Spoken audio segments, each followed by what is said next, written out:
Se dice que el expresidente de los Estados Unidos, Barack Obama, duerme 6 horas al día, que el genio de Nikola Tesla dormía 2 horas, o que el sin par Leonardo da Vinci dormía 1 hora y media al día gracias a su conocido método de siestas reparadoras de 20 minutos.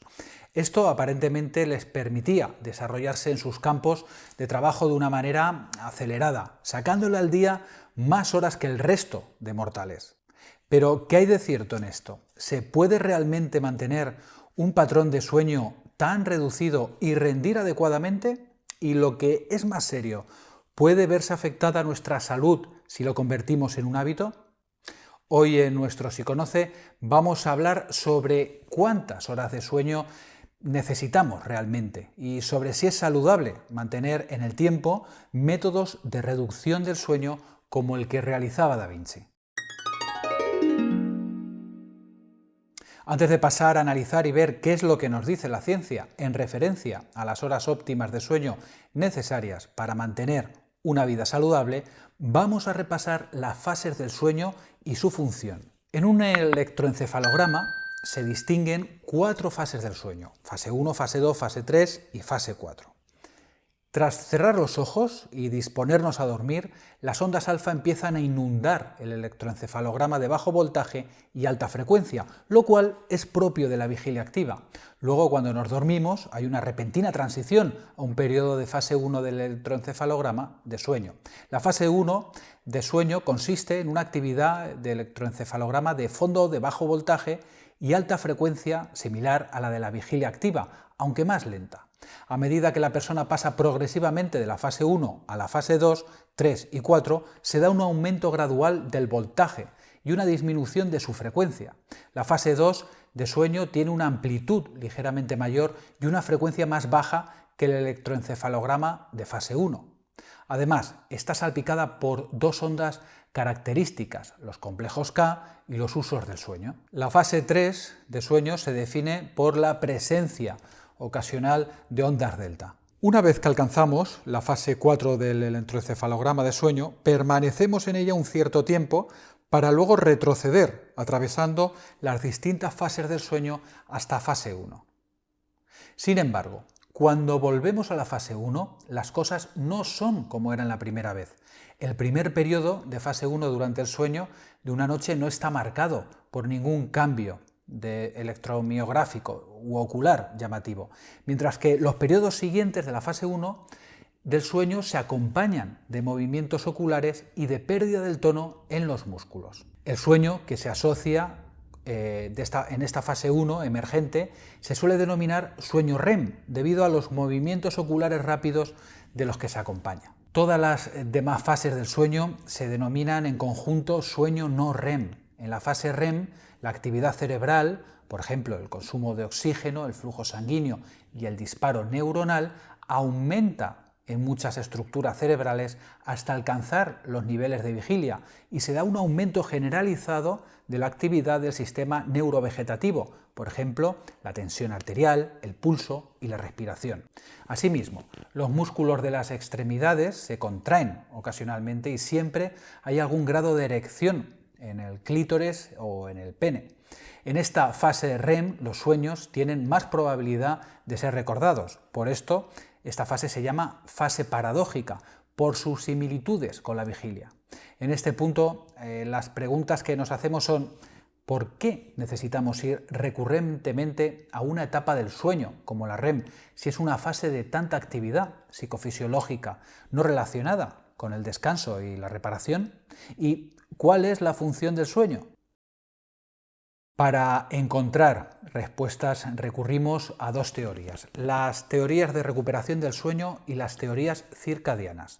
Las teorías de recuperación del sueño nos dicen que el estar despierto provoca, a la larga, un desajuste o desequilibrio interno del organismo que se consigue equilibrar a través del sueño.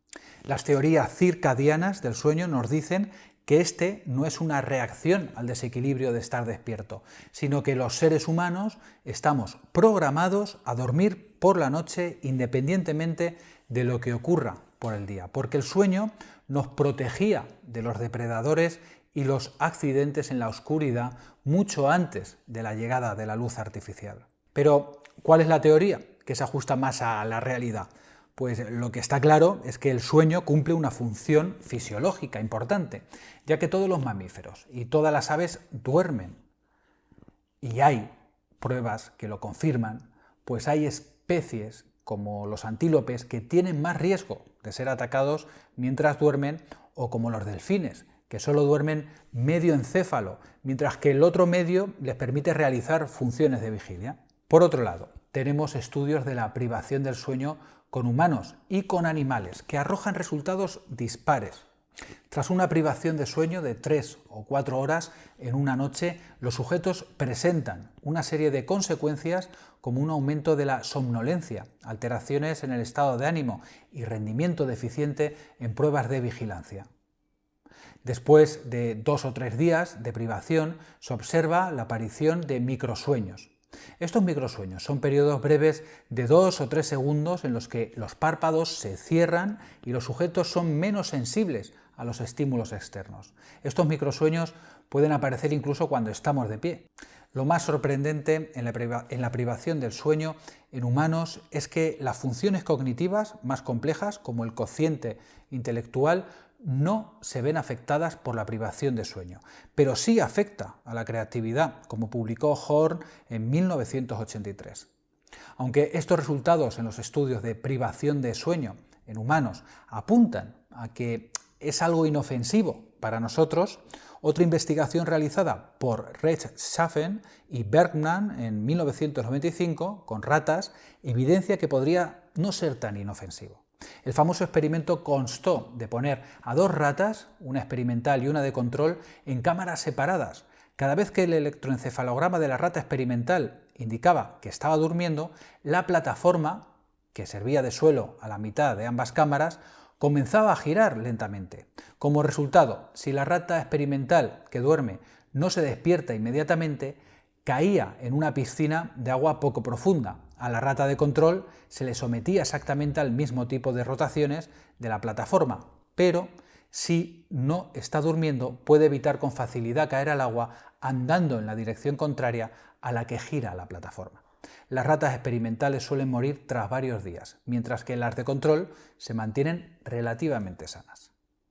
El hecho de que sujetos humanos hayan sido privados de sueño durante periodos similares de tiempo sin consecuencias funestas aboga por la precaución al interpretar los resultados de los experimentos de privación de sueño con el método de la plataforma. Puede ser que el hecho de ser despertada repetidamente por la plataforma giratoria sea peligroso, no porque les impida dormir, sino porque es estresante y físicamente perjudicial. Esta interpretación es coherente con los síntomas patológicos que revelaron las ratas experimentales en los exámenes de autopsia. Por ejemplo, glándulas suprarrenales inflamadas, pulmones colapsados, úlceras gástricas y hemorragias internas. Una de las conclusiones más consistentes de la investigación en humanos sobre la privación de sueño es que el sueño se vuelve más eficiente, es decir, que estos sujetos cuando duermen pasan más tiempo en las fases 3 y 4 de ondas lentas, las fases más asociadas a las funciones de recuperación, y vuelven menos veces y por menos tiempo a la fase REM del sueño o sueño paradójico. Esto nos hace pensar que la fase REM del sueño es más prescindible y está acorde con las teorías circadianas, es decir, que está cumpliendo una función de supervivencia, pues también es muy fácil despertar en esta fase del sueño, mientras que despertar a alguien durante las fases de ondas lentas, llamadas no REM, sí que tiene consecuencias notables. Una curiosidad, muchos fármacos antidepresivos anulan la fase REM, sin tener ninguna consecuencia en los pacientes. Y ahora, con toda esta información, nos hacemos las siguientes preguntas. ¿Necesitamos los adultos humanos dormir en un periodo continuo cada día o ciclos monofásicos? ¿O podemos dormir de manera eficaz con pequeñas siestas, como los bebés y otros mamíferos, con ciclos de sueño polifásicos? ¿Y cuál de los dos patrones de sueño es más eficaz? Las investigaciones han demostrado que las siestas tienen un poder de recuperación desproporcionado con respecto a su brevedad. lo cual nos sugiere que el sueño polifásico puede ser particularmente eficaz. El interés en el valor del sueño polifásico fue estimulado por la leyenda de que Leonardo da Vinci logró desarrollar una ingente cantidad de logros artísticos y de ingeniería durante su vida, durmiendo 15 minutos cada 4 horas, lo que limitaba su sueño a 1 hora y media al día. Aunque parezca extraño, esto se ha replicado en varios experimentos como el de Stampy en 1992 y estos son los resultados. En primer lugar, los sujetos requieren mucho tiempo, unas 2 semanas, para adaptarse a este horario de sueño polifásico. En segundo lugar, una vez adaptados al sueño polifásico, los sujetos están satisfechos y no muestran alteraciones en las pruebas de rendimiento que se les aplican. En tercer lugar, este método de pequeñas siestas de Leonardo funciona bastante bien en situaciones de trabajo, eso sí, no estructuradas. Por ejemplo, las regatas alrededor del mundo, donde los sujetos a menudo cambian la duración del ciclo sin sufrir consecuencias adversas. En cuarto lugar, la mayoría de los sujetos muestra una fuerte preferencia por duraciones de sueño determinadas, por ejemplo 25 minutos, y absteniéndose de dormir demasiado poco, lo que les deja con sensación de no haber descansado o de dormir demasiado, quedándose aturdidos durante varios minutos al despertar. En quinto lugar, al principio el sueño consiste en su mayoría en sueño de ondas lentas, pero finalmente los sujetos vuelven a su habitual proporción relativa de sueño REM y sueño de ondas lentas. El artista Giancarlo Sbraggio, quien adoptó el programa de sueño de Leonardo, llegó a decir: este programa resultaba difícil de seguir al principio. Me llevó unas 3 semanas conseguir seguirlo, pero pronto alcancé un punto en el que sentía una tendencia natural a dormir a ese ritmo y resultó ser una experiencia emocionante e interesante. Qué bella se hizo mi vida. Descubrí amaneceres, descubrí silencio y concentración. Tenía más tiempo para estudiar y escribir, mucho más que tenía antes. Tenía más tiempo para mí mismo, para pintar y para desarrollar mi carrera. Parece que reducir las horas del sueño es beneficioso a corto plazo, pero ahora nos hacemos las últimas preguntas. ¿Qué ocurre si mantenemos en el tiempo una cantidad de horas determinadas de sueño al día?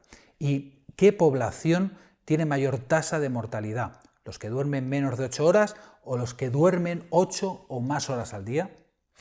Los resultados del siguiente experimento realizado en 2003 y 2004 por Tamakoshi y Ono, con 104.000 sujetos, no va a dejar indiferente a nadie y seguro va a romper muchas ideas preconcebidas sobre lo que debemos dormir al día, como me pasó a mí. La imagen que veis ahora es la gráfica de los resultados de tal experimento, donde se asigna arbitrariamente la tasa de mortalidad de 100% a la duración de 7 horas de sueño. Como veis, 7 horas de sueño es el punto crítico donde menos mortalidad existe. Lo sorprendente de estos resultados es que a medida que aumentan las horas de sueño diarias, aumenta considerablemente la mortalidad a una tasa mucho mayor que los sujetos que duermen menos de 7 horas. Es decir, que lo que asegura mayor supervivencia es un patrón de sueño de 7 horas diarias, pero si no podemos dormir estas 7 horas y queremos vivir por más tiempo, mejor será que durmamos menos de 7 horas que 8 o más, pues el exceso de horas dedicadas al sueño diario aumenta exponencialmente la mortalidad, algo que choca y mucho con la creencia popular de que dormir 8 horas o más es lo saludable. Para concluir, tal vez debamos dejar que nuestro cuerpo nos pida por sí solo esas horas de sueño, tratando de no manipular en la medida de lo posible su ciclo. Pues, aunque podamos conseguir beneficios en nuestra productividad o una mayor sensación de descanso a corto plazo, podemos acarrear consecuencias no tan agradables a largo plazo. Y hasta aquí nuestro Psiconoce de hoy. Suscríbete y dale a la campanilla si no quieres perderte nada de lo que hacemos en este canal.